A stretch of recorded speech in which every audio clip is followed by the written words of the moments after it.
শুনলে ভাগবত কথা ভক্তি লাভ।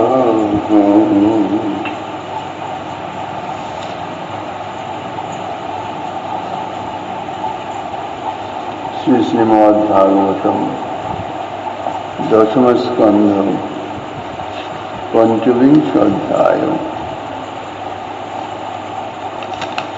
ইত্যুক্তৈকেন হস্তেন কৃত্বা গোবর্ধনাচলম দধারো লীলায় কৃষ্ণস্য ছত্রাকমিব বালকঃ অতাও ভগবান গোপাল হেয়স্য তাত ব্রজৌকশঃ যত প্রজোষং বিশত গিরিগর্তং সবধনা ন ত্রাসৈহব কার্য মধ্যস্তাদ্রি নিপাতনাৎ বাত বর্ষ ভয়েন আলং তত্রানং বিহিতং হিব।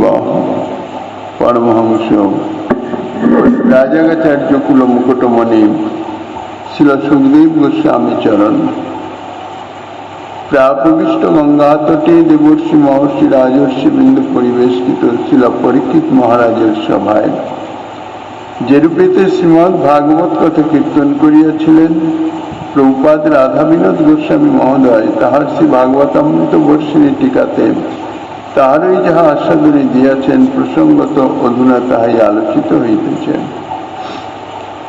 এই কথা বলে শ্রীকৃষ্ণ এক হস্তে গোবর্ধন পর্বত উৎপাটন করে বালক যেমন ছত্র ধারণ করে সেইরূপ অবলীলাক্রমে উহা ধারণ করিলেন।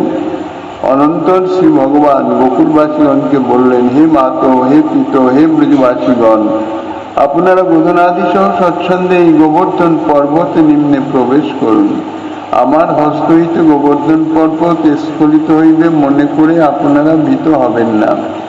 আপনাদের বৃষ্টি কিংবা প্রবল ঝটিকার জন্য কোনো ভয় করবার প্রয়োজন নেই।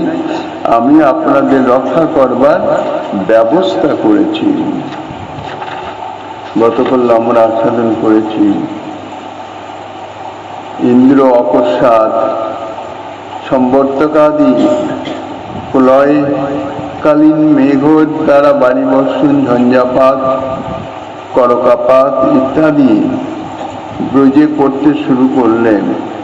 সকল ব্রজবাসীগণ অত্যন্ত পীড়িত হয়ে যখন শ্রীকৃষ্ণের চরণে শরণাপন্ন হয়ে গেলেন, তখন ভক্তবৎসল শ্রীকৃষ্ণ ব্রজবাসী গোপ গোপীগণের এই অবস্থা দেখে অত্যন্ত দুঃখিত হলেন। মনে মনে এই প্রকার নানা কথা চিন্তা করে দেবরাজ ইন্দ্রের গর্ভখণ্ডন, ভক্তশ্রেষ্ঠ গোবর্ধনের মহিমা প্রচার এবং পরম অন্তরঙ্গ ব্রজবাসীগণের সংরক্ষণ, গিরিরাজ গোবর্ধন অর্থাৎ গোবর্ধন যাগ প্রবর্তন করার পিছনে শ্রী গোবিন্দের এই তিনটি কার্য অন্তর্নিহিতভাবে বিরাজিত। এই তিনটি কার্যের জন্যই তিনি এই গোবর্ধন যাগ প্রবর্তন এই লীলাটি করেছিলেন বা গিরিরাজ গোবর্ধন ধারণ। প্রথমত দেবরাজ ইন্দ্রের গর্ভখণ্ডন। দেবরাজ ইন্দ্রের যে অভিমান, যে গর্ব হয়েছে, যার যে অভিমান অহংকারের বশবর্তী হয়েছে স্বয়ং ভগবান শ্রীকৃষ্ণের পিতা এবং পিতৃস্বরূপ সমস্ত ব্রজবাসীগণের পূজা সে গ্রহণ করিতেছেন, এটি অপরাধজনক, মর্যাদা লঙ্ঘন। কাজেই তার এই অভিমান বা অহংকারকে দূরীভূত করতে হলে প্রথমে তার এই যে পূজা সেটি বন্ধ করতে হবে।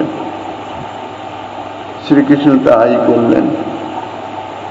এবার দেবদেবী সমস্ত তাদের আরাধনার থেকে ভক্তের আরাধনা যে একান্ত জগৎজীবের কর্তব্য, সেটি স্থাপিত করবার জন্যে ভক্তশ্রেষ্ঠ গোবর্ধনের মহিমা প্রচারের জন্যে, ভক্ত পূজার মহিমা প্রচারের জন্য গোবর্ধনের পূজা অর্থাৎ গোবর্ধন যাগ স্থাপনা করলেন। আর এর ফলে দেবতারা প্রতিকূল হয়ে যে সমস্ত তাপ সৃষ্টি করে, আদিদৈবিক তাপ ইত্যাদি, তার থেকে রক্ষা করবার জন্যে শ্রী ভগবান যে সদা সর্বদাই ভক্তগণকে রক্ষা করেন, সেটি জগতে প্রচার করবার জন্যে ইন্দ্রের এই প্রলয়কালীন বায়ু বর্ষণ ইত্যাদি, ইন্দ্রের এত অহংকার যে সে প্রলয়কালীন, প্রলয়ের সময় যে সমস্ত মেঘরাশির মাধ্যমে জগতে প্রলয় সংঘটিত হয়, শুধুমাত্র ব্রজভূমিকে বিনাশ করবার জন্যে তাদের নিযুক্ত করে দিয়েছেন। এত ক্রোধাবিষ্ট হয়েছেন তার পূজা বন্ধ হওয়ার জন্যে, এবং ব্রজকে এবং ব্রজবাসীজনকে রক্ষা করার জন্যে অবলীলাক্রমে কিভাবে তিনি রক্ষা করছেন, এবং ভক্তশ্রেষ্ঠ গোবর্ধন, গিরিরাজ গোবর্ধনের মাধ্যমেই রক্ষা করছেন, ভক্তের মাধ্যমেই রক্ষা করছেন। ভক্তই জগৎজীবকে রক্ষা করে, অর্থাৎ মায়ার কবল থেকে রক্ষা করে ভগবৎ পাদপদ্মে পৌঁছে দেয়। সেই সমস্ত কার্য সম্পাদন করবার জন্য মুগ্ধ নরবালকের ন্যায় তিনি কিন্তু কোনো ঐশ্বর্য প্রকাশ করলেন না। তিনি যেরকম গোপবালক ছিলেন সেরকম গোপবালকের ন্যায় মাধুর্য বিস্তার করে, স্বাভাবিকভাবে শ্রীগোবিন্দের বাণীতে এত মাধুর্য, মনোমুগ্ধকর, মন প্রাণ চিত্ত সব যেন বশীকরণ করে নেয়। সেই মনোমুগ্ধকর ভাষায় বলছেন, হে ব্রজবাসীগণ, আমরা পর্বতরাজ গোবর্ধনের অর্চনা করেছি, এবং তাতে দেবরাজেন্দ্রের বার্ষিক যে যজ্ঞ সেটি বিলুপ্ত হয়েছে বলে দেবরাজেন্দ্র আমাদের এইভাবে উৎপীড়ন করতে আরম্ভ করেছেন।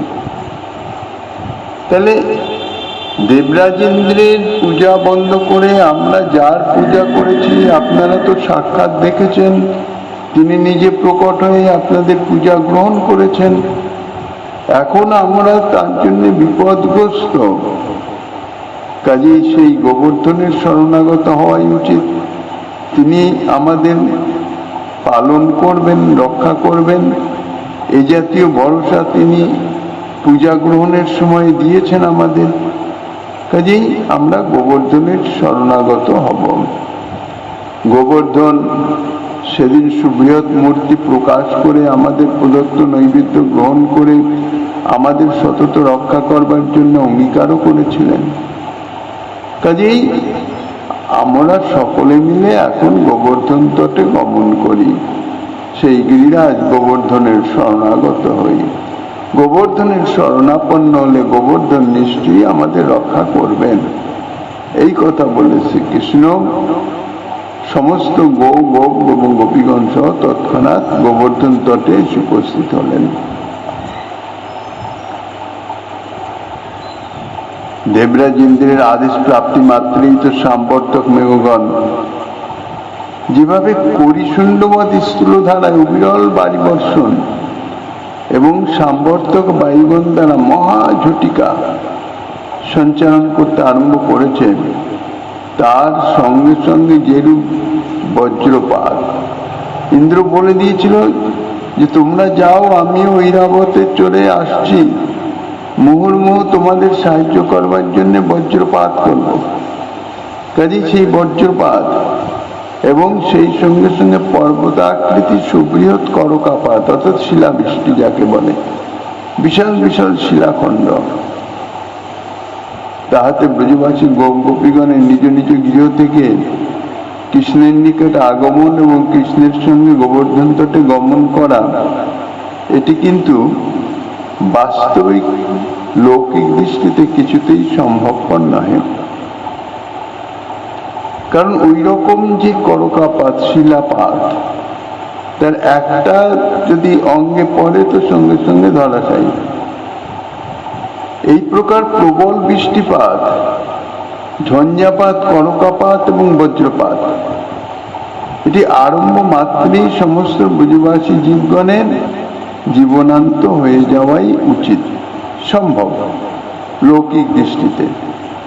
কারণ বিশাল মানে হস্তিশুণ্ডের ন্যায় মোটা হয়ে বাড়ি বর্ষণ, আর সেই সঙ্গে সঙ্গে ঝঞ্ঝাবাত, মানে সাধারণ ঝঞ্ঝাবাত নয়, গৃহ বৃক্ষ ইত্যাদি কোনো কিছুরই চিহ্ন থাকবে না, মুহূর্তের মধ্যেই সব সমভূমিতে পরিণত হয়ে যাবে।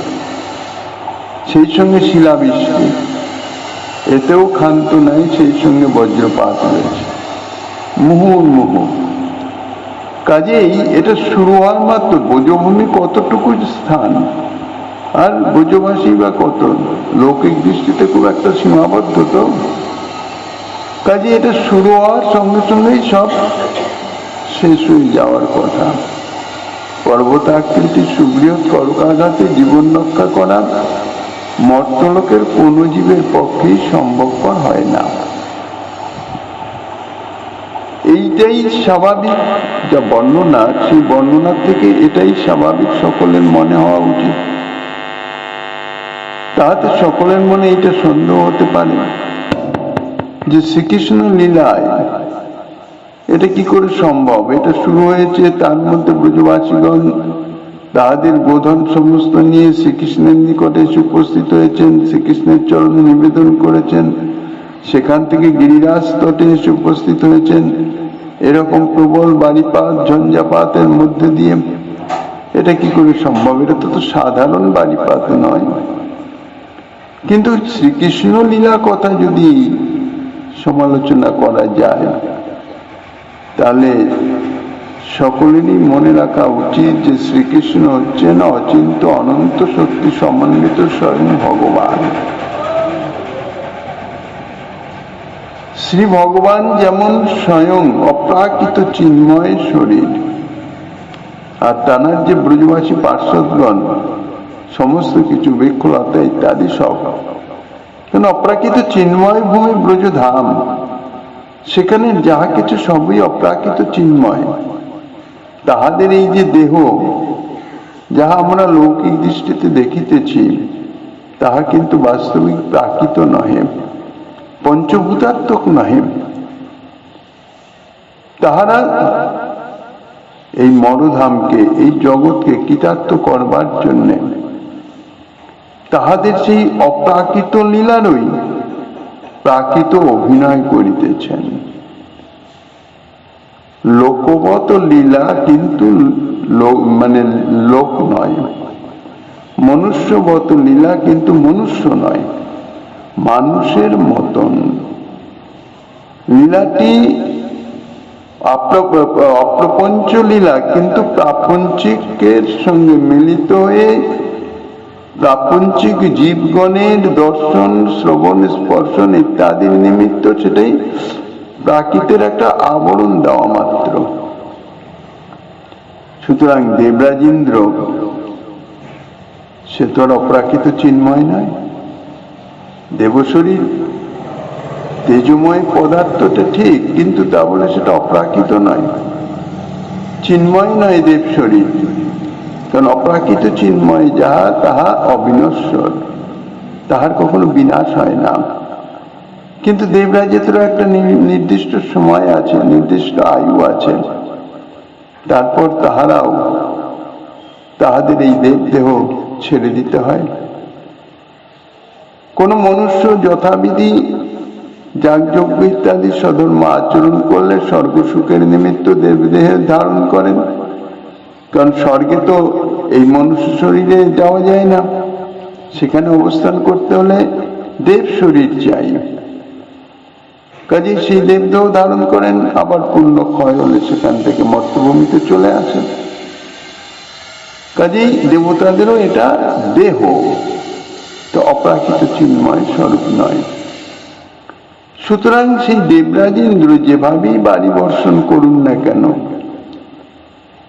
তাহাতে প্রাকৃত প্রাপঞ্চিক জগতের বিনাশ সাধন করতে পারেন, কিন্তু ব্রজবাসী কোনো ক্ষুদ্র কীটাণুকীটকেও জীবনান্ত করার সামর্থ্য ইন্দ্রের নাই, সেটি সম্ভবপর নয়।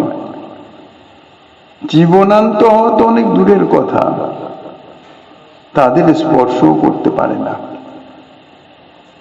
কেননা তাদের অর্থাৎ ব্রজভূমির সমস্ত কিছু অপ্রাকৃত চিন্ময় ভূমি। অপ্রাকৃত বস্তু কখনো প্রাকৃতির স্পর্শে আসে না। অপ্রাকৃত বস্তু নয় প্রাকৃত গোচর, প্রাকৃতির স্পর্শে আসে না।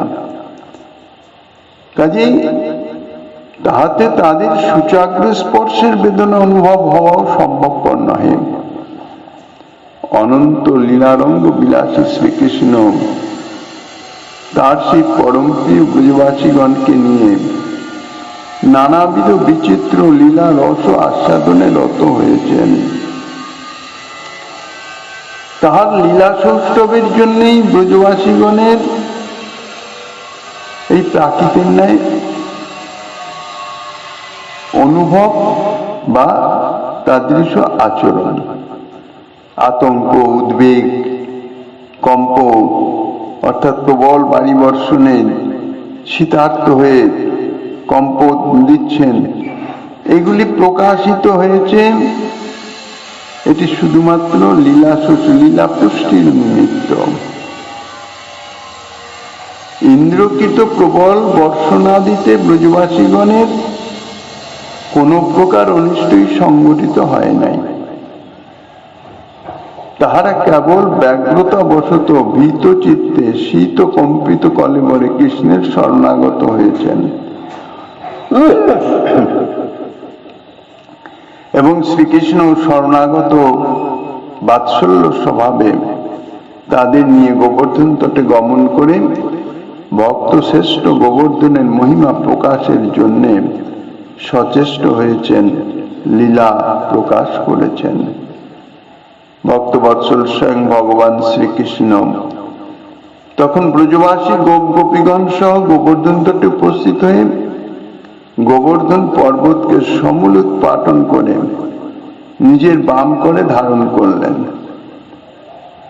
দক্ষিণ কোটিতে দক্ষিণ করতল স্থাপন করে অর্থাৎ কোমরে হাত দিয়ে ঘাড়টি একটু বেঁকিয়ে অর্থাৎ গ্রীবা বঙ্কিম করে চরণের উপরই অরক চরণে স্থাপন করে অপূর্ব ত্রিভঙ্গ ভঙ্গিতে গিরিরাজ গোবর্ধনকে বাম হস্তে ঊর্ধ্বে উত্তোলন করে যেন ছটার মতন এমন অপূর্ব ভঙ্গিতে দাঁড়ালেন যেন ছত্রধারী নীলমণি পুত্তলিকার ন্যায় তিনি দণ্ডায়মান হয়ে গেলেন। লৌকিক দৃষ্টিতে 7 বৎসরের বালকের পক্ষে, 7 বৎসর বালকের কথা, কারোর পক্ষেই এত বিশাল গিরিরাজ গোবর্ধন পর্বতকে উৎপাটন এবং তাকে ঊর্ধ্বে উত্থিত করে ভাসমান অবস্থায় ধারণ করে রাখা, এটি কখনোই সম্ভব নয়। সম্ভবের তো কথা অকল্পনীয়, কল্পনাও করা যায় না। সেই 7 বৎসরের বালকের ক্ষুদ্র দেহের বাম করতলে গোবর্ধন পর্বত স্থাপন করা, এটি পরম বিস্ময়কর এবং অসম্ভব বলেই মনে হয়। কিন্তু শ্রী ভগবানের মহাশক্তির সেখানে অসম্ভব বলে তো কিছু নাই। কেননা তাঁর যে শক্তি তা হচ্ছে অচিন্ত, অকল্পনীয়, আমাদের কল্পনারও বাইরে। কাজে সে কথা মনে করে অচিন্ত মহাশক্তির কথা যদি মনে করা যায়, তাহলে শ্রীকৃষ্ণের মাধ্যমে সবই সম্ভব। লোকদৃষ্টিতে তিনি 7 বছরের বালক হলেও তত্ত্বত তিনি তো অনাদিরাদি গোবিন্দ। কাজী লোকদৃষ্টিতে তার শ্রী বিগ্রহ শ্রী কলেবর 7 বৎসরের বালকের ন্যায় ক্ষুদ্র আকৃতি, কিন্তু তিনি তো সর্বব্যাপক, তত্ত্বত তো সর্বব্যাপক। তিনি তো সীমাবদ্ধ নয় একটুখানি এই বালকের শরীরের মধ্যেই তিনি সীমাবদ্ধ নয়। তিনি হচ্ছেন অনির্দেশ্য বপু, অর্থাৎ শ্রীকৃষ্ণমূর্তির বালক, যুবক, বৃদ্ধ, স্ত্রী, পুরুষ কিংবা ক্ষুদ্র বৃহৎ, ইহার কোনোটাই নির্দেশ করা যায় না। তানার কলেবর যে কিরকম সেটি বর্ণনা করা যায় না, নির্দেশ করা যায় না। এই জন্য তিনি হচ্ছেন অনির্দেশ্য বহু, তাতে সকলেই সম্ভব। তার শ্রীবিগ্রহ পরম শোভাময়, তাহার স্বরূপ অমেয় অর্থাৎ মনোবাক্যের অতীত, এবং তিনি গিরিবর ধালী। শ্রী ভগবান তাহার কূর্ম মূর্তিতে অর্থাৎ যখন কূর্ম কলেবর কূর্ম অবতার হয়েছিল, সেই সময় যোজনা বিস্তৃত পৃষ্ঠের উপর মন্দার পর্বতকে ধারণ করেছিলেন, বিশাল মন্দার পর্বত। কিন্তু তার কৃষ্ণ মূর্তির এমনই অচিন্ত বৈভব, অর্থাৎ শ্রীকৃষ্ণ লীলার এমনই মাধুর্য, কূর্ম অবতারে মন্দার পর্বত ধারণের জন্য তাকে বিশাল যোজন পরিমিত বিশাল কলেবর ধারণ করতে হয়েছিল, কূর্ম শরীর। কিন্তু এখানে এত বড় বিশাল গিরিরাজ গোবর্ধনকে ঊর্ধ্বে উত্তোলন করে ধারণ করার জন্যে 7 বৎসরের বালক বিগ্রহের এক চুলো পরিবর্তন করতে হয়নি। এমনই তার ঐশ্বর্য এবং মাধুর্যের প্রকাশ, অর্থাৎ ব্রজলীলা এমনই মাধুর্যময় যে সেই 7 বৎসরের বালক বিগ্রহের বাম করতলে খেলার ছলে ক্রীড়া কন্দুকের ন্যায় গোবর্ধন পর্বতকে স্থান দিয়েছেন, যার লোমকূপ বিবরে ধূলিকণার ন্যায় অনন্ত ব্রহ্মাণ্ড বিলীন হয়ে যায়। তার পক্ষে এই কার্য যে অতীব অকিঞ্চিতকর, তার তত্ত্বটি বিচার করলেন, তাহাতে বিন্দুমাত্র সন্দেহ হয় না। শ্রী হরিবংশে বর্ণিত আছে, শ্রীকৃষ্ণ 2 হস্তে গোবর্ধন গিরি উৎপাটন করে তাহা বাম হস্তে ধারণ করেছিলেন। দৌর্ভ্যাম উৎপাটয় মাস কৃষ্ণ গিরিবাচল সধৃত সঙ্গত মেঘরি গিরি সব্যেন পানিনা। ব্রজবাসীগণকে রক্ষা করবার জন্য শ্রীকৃষ্ণ 2 হস্তে গোবর্ধন গিরি উৎপাটন করে অটল ভাবে তাহা বাম হস্তে ধারণ করলেন, এবং গোবর্ধন গিরির শৃঙ্গাবলী তখন গগনস্থ মেঘমালায় সংলগ্ন হলো, মানে এত ঊর্ধ্বে উত্থিত হলো যে উপরে যে মেঘগণ বাড়ি বর্ষণ করিতেছেন যেন সেখানে গিয়ে ঠেকে গেল। বৈষ্ণব আচার্য শ্রীপাদ জীব গোস্বামী তাহার বৈষ্ণব তোষণী টিকায় এ বিষয়ে সমালোচনা করেছেন যে শ্রীকৃষ্ণ গোবর্ধন পর্বতের মানস গঙ্গার উত্তর ভাগ স্থিত অংশ উৎপাটন এবং বাম করে ধারণ করেছিলেন, অর্থাৎ মানস গঙ্গার উত্তরাংশে, অর্থাৎ এই রাধাকুণ্ডের এই অংশটা গিরিরাজ পরিক্রমাকে 2 ভাগে ভাগ করে দিয়েছে না, একটা বড় পরিক্রমা, একটা ছোট পরিক্রমা। অর্থাৎ গোবর্ধন থেকে পুছরি হয়ে এটা বড় পরিক্রমা, মানে এই অংশটা হচ্ছে বড়, আর গোবর্ধন থেকে রাধাকুণ্ড এই অংশটা হচ্ছে ছোট, এটা উত্তর দিকে অবস্থিত। তো শ্রীজীব গোস্বামীপাদের বক্তব্য হচ্ছে যে এই অংশটাকেই তিনি উত্তোলন করে বাম করে সেটি ধারণ করেছিলেন। সেই জন্য এখনো মানস গঙ্গার উত্তরাংশ গোবর্ধন পর্বত বিচ্ছিন্ন দেখা যায়, যেন 2 ভাগে ভাগ।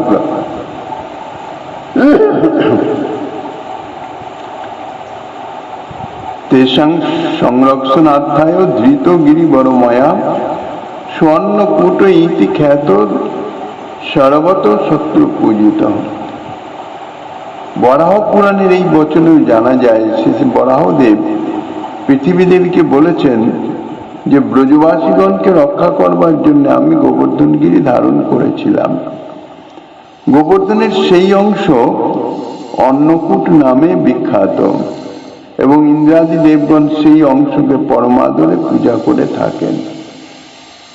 বৈষ্ণব তোষণীকার শ্রীকৃষ্ণের গোবর্ধন ধারণ ভঙ্গি বর্ণনা করেছেন, যেখানে সেখানে বলেছেন, তত্র ব্রজ কর্তিক দর্শন সৌকর্যায় শ্রীকৃষ্ণ কর্তিক ধারণ সৌকর্যায় শোভা বিশেষায় চ ইদং কল্পতে উত্থাপন সময়ে লীলা সত্তানুকূল্যেন পর্বত মধ্যাদ ভাগাত বিচ্ছিন্ন কুট্টি মায়ামান মহাশিলা সমুচ্চয় এক মধ্য গর্ত স্থিত জং শিলা সমুচ্চয় মারুজ্য জং নিম্নম পর্বত মধ্য দেশং শ্রীহস্তেন বিষ্টব্য চ শুকং দধারেতি। শ্রীকৃষ্ণ যখন বাম করে গোবর্ধন গিরি ধারণ করে দণ্ডায়মান হলেন, তখন ব্রজবাসীগণ যাহাতে অনায়াসে তার শ্রী মুখরাবিন্দ দর্শন করতে পারেন, অর্থাৎ শ্রী গোবিন্দের শ্রী বদন কমল দর্শন করতে পারেন, গোবর্ধন পর্বতকে করতলে স্থাপন করলেন। তার নিম্নস্থ কুত্রাপি নত কুত্রাপি বা উন্নত অংশ থাকায় শ্রীকৃষ্ণের যাহাতে কোন রকম অসুবিধা না হয় এবং যাহাতে গোবর্ধন ধারণেই গোবর্ধনধারীর শ্রী বিগ্রহের শ্রী কলেবরের শোভা বিশেষ প্রকাশিত হয়, সেই জন্য শ্রীকৃষ্ণ যখন গোবর্ধন পর্বত উৎপাটন করেছিলেন, তখন তার লীলাশক্তির প্রভাবে গোবর্ধন পর্বতের অধোভাগের মধ্যস্থান হতে এক সুবৃহৎ শিলাখণ্ড খসে পড়ে গোবর্ধন পর্বত নিম্নস্থ গর্তের উপর পড়ে একটা কুট্টিমের মতন, অর্থাৎ প্রস্তর বাঁধানো ভূমি। যখন গিরিরাজ গোবর্ধন উত্তোলন করলেন, তখন তার নিচে থেকে একটা বিশাল শিলাখণ্ড এসে যেন একটা বেদির মতন, বিশাল আকারের বেদির মতন মানে তৈরি হয়ে গেল। শ্রীকৃষ্ণ সেই সুবৃহৎ শিলাখণ্ডের উপর দণ্ডায়মান হয়ে পর্বত নিম্নস্থ সমতল ভাগ বাম করে ধারণ করলেন। পর্বতের নিম্ন স্থানটি একদম সমান ছিল। শ্রীকৃষ্ণের লীলাশক্তির প্রভাবে যদি শিববৃহৎ শিলাখণ্ড খসে না পড়ত, তাহলে ব্রজবাসীগণেরও গোবর্ধন পর্বত নিম্নস্থ গর্তের মধ্যে 7 দিন অবস্থান করা কঠিন হত। কারণ শিলাখণ্ড খসে পড়ায় সে শিলাখণ্ডের উপরে শ্রীকৃষ্ণ দণ্ডায়মান হয়, তাতে শ্রীকৃষ্ণের যা লৌকিক কলেবর যে উচ্চতা, গিরিরাজ গোবর্ধন তো তার থেকে আর উঁচুতে উঠতে পারবে না। এখন যদি একই সমভূমিতে শ্রীকৃষ্ণ দণ্ডায়মান হয়ে যদি গিরিরাজ গোবর্ধন উত্তোলন করেন, তাহলে তার নিচে ব্রজবাসীগণ, অর্থাৎ লৌকিক দৃষ্টিতে শ্রীকৃষ্ণের 7 বৎসরের যে কলেবর, তার থেকে তো এক একজনের শরীর বড়। বয়োবৃদ্ধ গোপগণ, তারা তো লম্বায় উচ্চতায় তো বেশি, তাদের তো মস্তকই সেখানে ঠেকে যাবে পর্বতে। এই জন্য সেই শিলাখণ্ডটি এমন ভাবে বেদির মতো, উচ্চ বেদির মতন স্থাপিত হয়ে গেল যে তার উপরে শ্রীকৃষ্ণ দাঁড়াতে, দণ্ডায়মান হওয়াতে গিরিরাজ গোবর্ধনের উচ্চতা অনেক বেড়ে গেল। কাজে তার নিম্নে ব্রজবাসীগণ অনায়াসে অবস্থান করতে পারল। শুধু তাই নয়, তাতে হচ্ছে কি যে ব্রজবাসীগণ শ্রীকৃষ্ণকে সকলেই উচ্চ স্থানে শ্রীকৃষ্ণ অবস্থান করায়, সকলেই শ্রীকৃষ্ণের দর্শনও করতে পারল। শ্রীকৃষ্ণের লীলাশক্তি প্রভাবে সমস্ত কিছুই সম্ভবপর হতে পারে। অনন্ত লীলা মহোদধি শ্রীকৃষ্ণ যাতে সৌষ্ঠব সহকারে লীলা সংগঠিত হয়, লীলা শক্তি ঠিক সেইভাবে সমস্ত লীলা পর্যালোচনা করে পরিচালনা করে থাকেন। শ্রীকৃষ্ণের এই অচিন্ত মহাশক্তিতে যদি বিশ্বাস স্থাপন না করা যায়, শ্রীকৃষ্ণের এই অচিন্ত শক্তির কথা যদি অনুভবে না রাখা যায়, যদি লৌকিক বুদ্ধি দিয়ে লৌকিক দৃষ্টিতে শ্রীকৃষ্ণ লীলা রস আস্বাদন করতে যায়, তাহলে সেটি একটি অসম্ভবতায় পরিণত হয়ে আস্বাদন করা বিড়ম্বনা ব্যতীত আর কিছুই হবে না। অনন্ত অচিন্ত মহাশক্তি নিকেতন শ্রী ব্রজরাজ নন্দন, তার পরম প্রিয় ব্রজবাসীগণের রক্ষা বিধান, ভক্ত চূড়ামণি গোবর্ধনের মাহাত্ম্য খ্যাপন, এবং পরম গর্বিত দেবরাজ ইন্দ্রের গর্ভখণ্ডন। এই কারণেই এই রূপে বাম করে গোবর্ধন গিরি স্থাপন করে তার নিম্নস্থ গর্ত পরি সংনিবিষ্ট কুট্টুমাকৃতি বিস্তীর্ণ শিলাখণ্ডের উপর মনোহর অঙ্গভঙ্গি বিন্যাস করে দণ্ডায়মান হলেন এবং কুপিত ইন্দ্রকৃত মহাবৃষ্টিপাতাদি দর্শনে কৃষ্ণের অমঙ্গল আশঙ্কায় পরম ব্যাকুলা বাৎসল্য প্রেম পয়নিধি মা যশোমতী সেই মাতাকে সম্বোধন করে বললেন, মা, তোমরা সকলে আমার হস্তস্থিত গোবর্ধন পর্বতের নিম্নভাগে এসে নিশ্চিন্ত চিত্তে অবস্থান করো। এই পর্বতের নিম্নে আসলে বাইরে যতই বৃষ্টি হোক, বজ্রপাত হোক, শিলাবৃষ্টি হোক কিংবা ঝঞ্ঝাপাত হোক না কেন, তাতে তোমাদের কিছুমাত্র কষ্ট হবে না, কেননা সেসব তোমাদের স্পর্শই করতে পারবে না এবং কোনো প্রকার বিপদের আশঙ্কাও থাকবে না। এইরূপে শ্রীকৃষ্ণ শুধু যে মাতা যশোমতীকে আহ্বান করলেন তা না, মাতা যশোমতী, রোহিণী মাতা, পিতা নন্দ, শ্রীরাম, সুবলাদি গোবালকগণ, ব্রজের অন্যান্য সমস্ত গোপ গোপীগণ জনে জনে সকলকে পরম আদরের স্বরে আদর করে পৃথক পৃথক সম্বোধন করে পর্বত নিম্নে আশ্রয় গ্রহণের জন্য অনুরোধ করতে লাগলেন। গোবর্ধন পর্বত নিম্নে আশ্রয় গ্রহণ করবার জন্য পুনঃ পুনঃ অনুরোধ করা সত্ত্বেও তারা কিন্তু সহসা চট করে সেখানে প্রবেশ করলেন না। তা দেখে শ্রীকৃষ্ণ তখন তাদের বলতে লাগলেন যে, হে ব্রজবাসীগণ, তোমরা তোমাদের নিজ বাসস্থানে যেমন গোধনাদি সহ পরম সুখেও নিশ্চিন্ত চিত্তে বাস করো, এই গোবর্ধনের নিম্নেও সেরূপ পরম সুখেও নিশ্চিন্ত চিত্তে বাস করতে পারবে। কোনো চিন্তা নাই, কোনো ভয়েরও ব্যাপার নাই।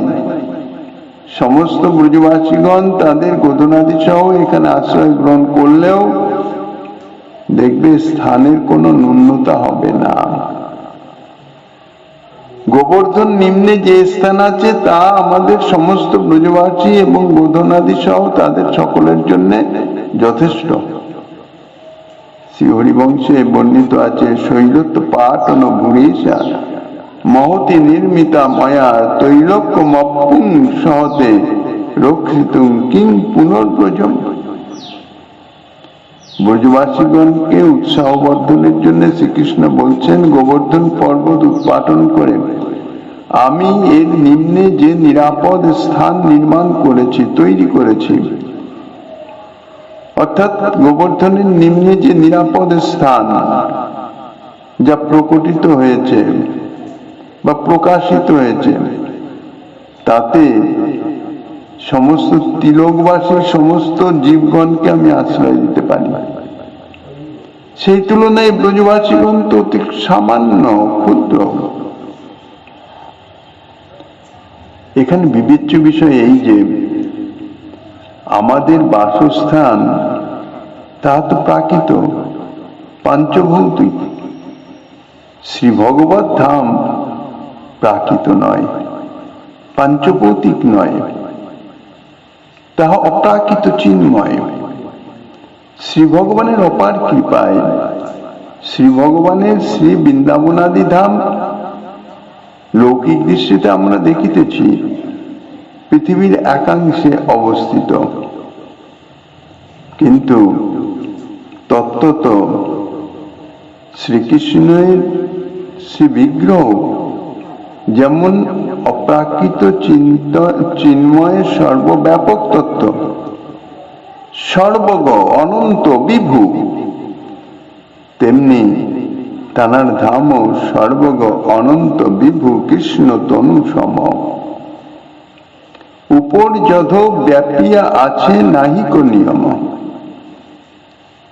কাজেই লৌকিক দৃষ্টিতে পৃথিবীর একাংশে এই 84 ক্রোশ, আমাদের মাপ অনুযায়ী আমরা 84 ক্রোশ ব্যাপী শ্রী বৃন্দাবন ধাম, এটাই আমরা জানি, এটাই আমরা প্রকাশ করি। এটা লৌকিক দৃষ্টিতে পৃথিবীর একাংশে এই সামান্য ভূখণ্ড, এটাই হচ্ছে ব্রজভূমি। কিন্তু ইহা অচিন্ত শক্তিবশত এর একটি ধূলিকণার অন্তরালেই অনন্ত ব্রহ্মাণ্ডের সমাবেশ হতে পারে। তা বৃন্দাবন ধাম অপ্রাকৃত, সর্বব্যাপক তত্ত্ব।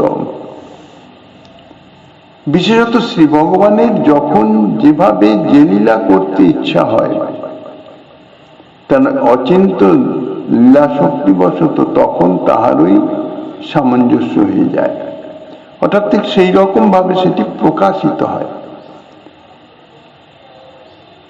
অনন্ত কোটি বিশ্ব ব্রহ্মাণ্ড ব্রজভূমির অভ্যন্তরেই অবস্থিত,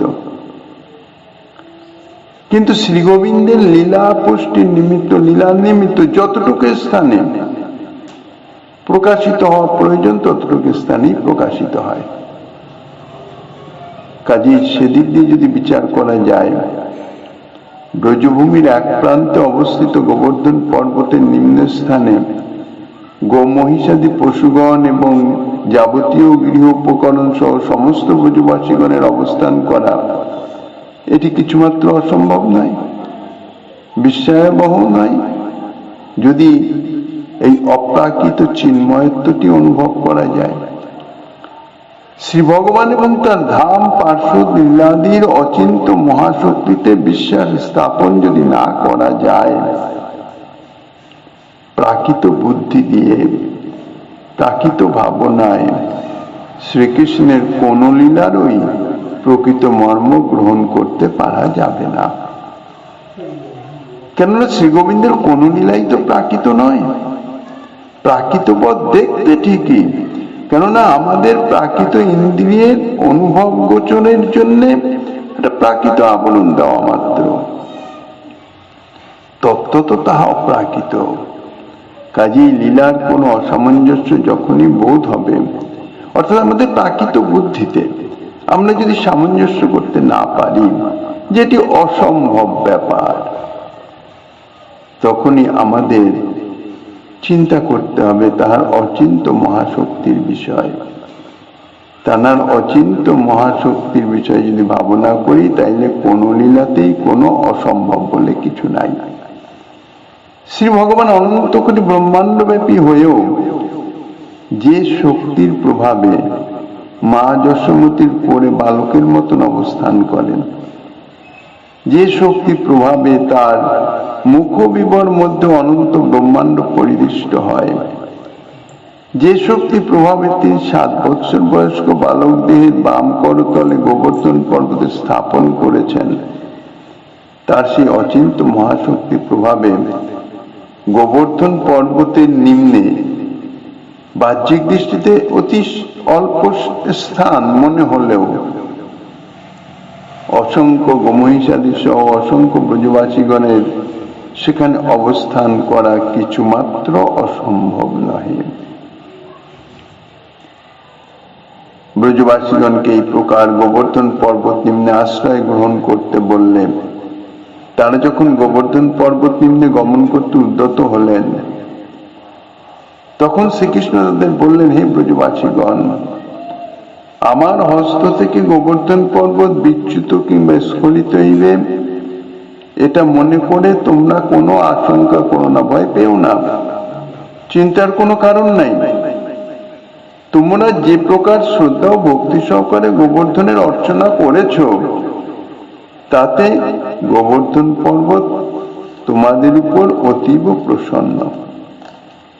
তোমাদের প্রদত্ত নৈবেদ্য গ্রহণকালে তিনি যে সুবৃহৎ মনোরম মূর্তি ধারণ করে তোমাদের দৃষ্টিগোচর হয়েছিলেন এবং তোমাদের উপর প্রসন্ন হয়ে বর প্রদান করেছিলেন, সেটি তো তোমরা কেউ বিস্তৃত হও নাই। কারণ এই অল্প সময় আগের এর কথা বলতে গেলে, কাজেই তিনি যে আজ তোমাদের রক্ষা করবার জন্য অচল ভাবে ছত্রাকারে ঊর্ধ্বে উত্তোলিত হয়ে অবস্থান করছেন আমার পরতলে, এটা আশ্চর্যের কিছু নয়, এতে সন্দেহ করবারও কিছু নয়। দেবরাজেন্দ্র কুপিত হয়ে যতই বৃষ্টিপাত করুক না কেন, বজ্রপাত করুক না কেন, ঝঞ্ঝাবাত করুক না কেন, যাই করুক না কেন, কোনো কিছুতেই কোনো কিছু বিপদ হওয়ার সম্ভাবনা নাই। গোবর্ধন পর্বতের নিম্ন ভাগে আশ্রয় গ্রহণ করলে তাতে কোনো অনিষ্ট হবার সম্ভাবনা নাই। গোবর্ধন পর্বত যখন ব্রজবাসীগণের পূজা গ্রহণ করে প্রসন্ন হয়েছেন, তিনি অচিন্ত শক্তি সম্পন্ন। কাজী তিনি যখন প্রসন্ন হয়েছেন, কাজী তোমাদের কোনো চিন্তা নাই। ব্রজবাসীগণের রক্ষাভারও তিনি গ্রহণ করেছেন, কাজী তখন আর বৃষ্টি বজ্রাদির জন্য তোমাদের ভয় কি? অতএব হে ব্রজবাসীগণ, তোমাদের আসন্ন বিপদ থেকে মুক্তি লাভ করবার জন্য কোনো চিন্তা করবে না, নিশ্চিন্ত হয়ে সকলেই নিঃসংক চিত্তে আমার করতলস্থিত গোবর্ধন পর্বতের নিম্নভাগে আশ্রয় গ্রহণ করো। আমি কেবলমাত্র তোমাদের রক্ষা বিধানের জন্যই এই মহাশৈল্য ধারণ করেছি। তত্ত্বত মহাশৈল্য আমি ধারণ করি নাই, উনি কৃপা করে আমার হস্তের উপরে ভাসমান হয়ে আছেন। কেননা লৌকিক লীলায় শ্রী গোবিন্দ বলতে পারেন না আমি পর্বত উত্তোলন করেছি, পর্বত ধারণ করেছি, কারণ মনুষ্যবত লীলা। সাধারণ মুগ্ধ বালকের পক্ষে এটি অসম্ভব বিষয়। গোবর্ধনধারী শ্রীহরি এইভাবে তাহার পরম প্রিয় ব্রজবাসীগণকে রক্ষা করবার জন্য বাম করে গোবর্ধন ধারণ করে মনোহর অঙ্গভঙ্গি ও বচন বন্যাসে ব্রজবাসীগণকে প্রফুল্ল উৎসাহিত করে ভীতিশূন্য এবং প্রসন্ন বদনে মনোহর গান ভঙ্গি করে পুনঃ পুনঃ ব্রজবাসীগণকে গোবর্ধন পর্বত নিম্নে আশ্রয় গ্রহণ করবার জন্য অনুরোধ করতে লাগলেন। তথা নির্বিবিসুর গর্তম কৃষ্ণাশ্বাসিত মানসা যথাবকাশং স্বধনা স্বব্রজা স্বোপজীবিনা কুত্রীর ব্যথাং সুখাপেক্ষাং হিত্বা তৈ ব্রজবাসিভি বিক্ষমানো দধা রাত্রিং সপ্তাহং না চলত পদা কৃষ্ণ যোগানুভাবং তং নিশম্যেন্দ্রয়োতি বিস্মিত নিস্তম্ভ ভ্রষ্ট সংকল্প স্বান মেঘান সংজ্ঞাবারয়ত। গোপগণ শ্রীকৃষ্ণের এই কথা শুনে পরম আশ্বস্ত হয়ে গোধন শকট প্রভৃতি গৃহোপকরণের এবং পুত্রভিত্ত প্রভৃতি আদি সহ স্বচ্ছন্দে গোবর্ধন পর্বতের নিম্নদেশে প্রবেশ করলেন। ব্রজবাসীগণ প্রীতিপূর্বক কৃষ্ণের মুখের দিকে অনিমেষ নয়নে চেয়ে রইলেন এবং শ্রীকৃষ্ণ 7 দিন পর্যন্ত ক্ষুধা, পিপাসার ব্যথা এবং শয়ন বেসনাদির সুখ উপেক্ষা করে অবিচল ভাবে বাম করে গোবর্ধন পর্বত ধারণ করে রইলেন। শ্রীকৃষ্ণের এই অচিন্ত মহাশক্তি বৈভব দেখে ইন্দ্র পরম বিস্মিত হলেন এবং নষ্ট গর্ব ও ভগ্ন মনোরথ হয়ে মেঘগণকে প্রতিনিবৃত্ত করলেন। ভক্তবৎসল স্বয়ং ভগবান শ্রীকৃষ্ণ তার পরম প্রিয় পরমান্তরঙ্গ ব্রজবাসীগণকে রক্ষা করবার জন্য অচিন্ত শক্তি প্রভাবে গোবর্ধন পর্বত পাটন করে বাম করে ধারণ পূর্বক যখন প্রফুল্ল বদনে দণ্ডায়মান হলেন এবং ব্রজবাসীগণকে নানা কথায় উৎসাহিত অভয় প্রদান করে গোবর্ধন পর্বতের নিম্নে এসে আশ্রয় গ্রহণ করতে অনুরোধ করলেন, ব্রজবাসীগণ তাহার উৎসাহ বাক্য শুনে তাদের তো মনে বিশ্বাস আছেই নারায়ণ তুল্য গোসাই, বিশেষ করে আমাদের বিপদ আপদে তিনি আমাদের রক্ষা করেন বা করবেন, কাজে নিশ্চিন্তে ভরসা করা যায়। সেই প্রভাবের কথা মনে করে নিঃসংক চিত্তে গোবর্ধন পর্বতের নিম্নে এসে উপস্থিত হলেন। এক পার্শ্বে গো মহিষাদি পশুগণ, এক পার্শ্বে গৃহ উপকরণাদি স্থাপন করে সকলেই গোবর্ধনধারী শ্রীকৃষ্ণকে ঘন মণ্ডলাকারে অর্থাৎ বেষ্টন করে দণ্ডায়মান হয়ে গেলেন। মা যশোদা, রোহিণী, অন্যান্য বাৎসল্যবতী গোপীগণ শ্রীকৃষ্ণের নিকটবর্তী সম্মুখ ভাবে পিতা নন্দ এবং অন্যান্য গোপগণ এবং পার্শ্বভাগে ব্রজবালকগণ একটু দূরবর্তী স্থানে গোপরমণীগণ তারা অবস্থান করতে লাগলেন। পরে সকলেই শ্রীকৃষ্ণের মুখের দিকে অনিমেষ দৃষ্টি স্থাপন করে পরমানন্দে কাল যাপন করতে লাগলেন। এইভাবে সমস্ত ব্রজবাসীগণ তাদের আত্মীয় স্বজন, গো মহিষাদি পশুবৃন্দ এবং শকট সংবৃত অর্থাৎ গৃহ উপকরণ যা ছিল, অত্যাবশ্যকীয় দ্রব্য সমস্ত শকটে করে নিয়ে এসছেন। সেগুলি সমস্ত শ্রীকৃষ্ণের অস্তিত্ব গোবর্ধন পর্বতের নিম্ন দেশে আশ্রয় গ্রহণ করেও সেই সুবিস্তৃত স্থানের সর্বাংশ পূরণ করতে পারল না। তখন বহু স্থান খালি পড়ে রইল। গোবর্ধনের নিম্নভূমি অচিন্ত শক্তি প্রভাবে নিজাঙ্গ বিস্তার করে ব্রজবাসীগণকে আশ্রয় তো দিলেনি, এবং আরো বেশ কিছু স্থান খালি পড়ে রইল। সমস্ত ব্রজবাসীগণ সম্মিলিত ভাবে ব্রজেন্দ্র নন্দনকে বক্ষে ধারণ করে কৃতার্থ হলেন গিরিরাজ গোবর্ধন। স্বয়ং ভগবান ব্রজরাজ নন্দন এইভাবে সপ্তাহবধি গোবর্ধন পর্বতকে বাম করতলে স্থাপন করে দণ্ডায়মান রইলেন, এবং ব্রজবাসী গোপ গোপীগণ তাহাকে ঘন মণ্ডলাকারে বেষ্টন করে তার মুখের দিকে অনিমেষ দৃষ্টি স্থাপন করে সপ্তাহব্যাপী দণ্ডায়মানই রইলেন। এই যে 7 দিন 7 রাত্রি অর্থাৎ জাগতিক হিসাবে 7 দিন 7 রাত্রি,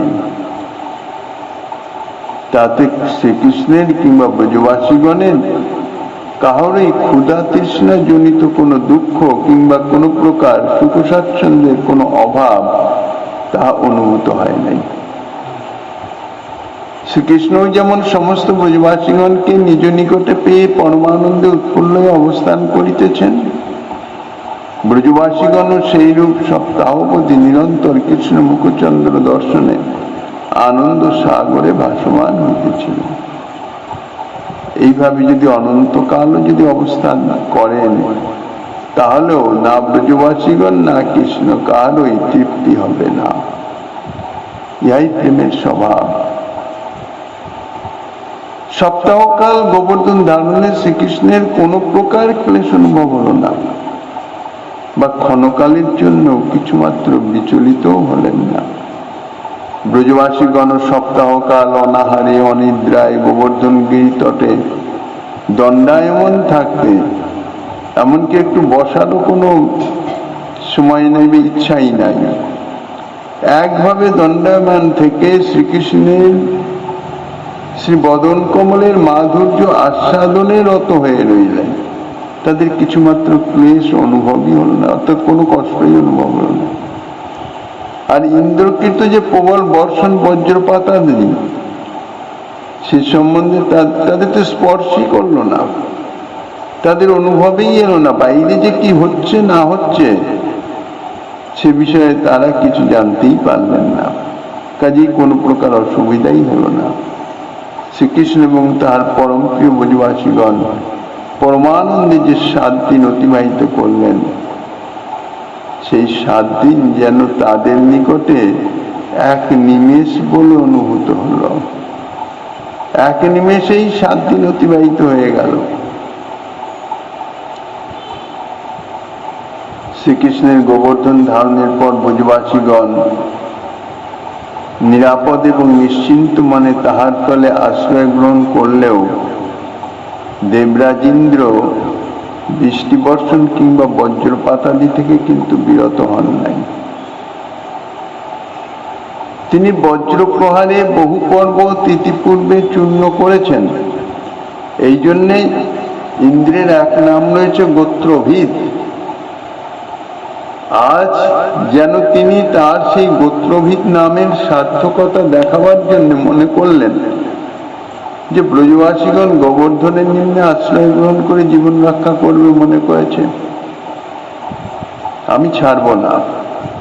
বজ্রপাতের দ্বারা বজ্র প্রহারে গোবর্ধন পর্বতকে চূর্ণ বিচূর্ণ রেণুতে পরিণত করে দিব। একেবারে ক্ষুদ্র ধূলিকণায় পরিণত করে দিয়ে সমস্ত কিছু এই প্রবল ঝঞ্ঝাবাতে এবং বাড়িপাতে সবকিছু ভাসিয়ে একদম কোথায় নিয়ে ফেলে দিব।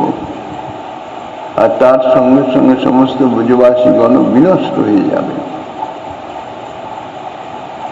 কিন্তু তার অহংকারের কথা না, স্বর্গের ঐশ্বর্যের অহংকারে, নিজের শক্তিমত্তার অহংকারে, সেই অহংকার অভিমানের মোহবশত তিনি বুঝতে পারলেন না যে অখিল ব্রহ্মাণ্ড পালক শ্রীকৃষ্ণ যে সমস্ত ব্রজবাসীগণের প্রেমে মুগ্ধ হয়ে বালকের ন্যায় লীলা করিতেছেন, কোটি ইন্দ্র মিলিত হইলেও অর্থাৎ কোটি ইন্দ্রের সম্মিলিত শক্তিও তাদের তিল মাত্র কোনো অনিষ্ট করতে সমর্থ হবে না। শ্রীকৃষ্ণ গোবর্ধন ধারণ করে তার নিম্ন ভাগে ব্রজবাসীগণকে আশ্রয় প্রদান করলেও গোবর্ধন গিরিরাজ গোবর্ধনকে চূর্ণ বিচূর্ণ করে ব্রজবাসীগণকে বিনাশ করবার নিমিত্ত দেবরাজ ইন্দ্র প্রবল বর্ষণ এবং নিরন্তর বজ্রপাতন সেটি কিন্তু বন্ধ করলেন না, সেটা চালিয়ে গেলেন পুরো 7 দিন। গিরিরাজ গোবর্ধনকে তা থেকে রক্ষা করল কি? গোবর্ধনধারী শ্রীহরি ইন্দ্রের গর্ভচূর্ণ করবার জন্য তার সুদর্শন চক্র প্রভৃতিকে বিভিন্ন আজ্ঞা দিলেন। এই ইন্দ্রের যে ঝঞ্ঝাপাত বাড়িপাত তা থেকে ব্রজকে রক্ষা করবার জন্য সে বিষয়ে যাহা কিছু আস্বাদনে দিচ্ছেন শ্রীমন মহাপ্রভু গিরিধারী লালের কৃপা হলেন। আগামী দিন আস্বাদনের বাসনা রেখে অদ্যকার ভাগবতী কথার এখানেই বিশ্রাম।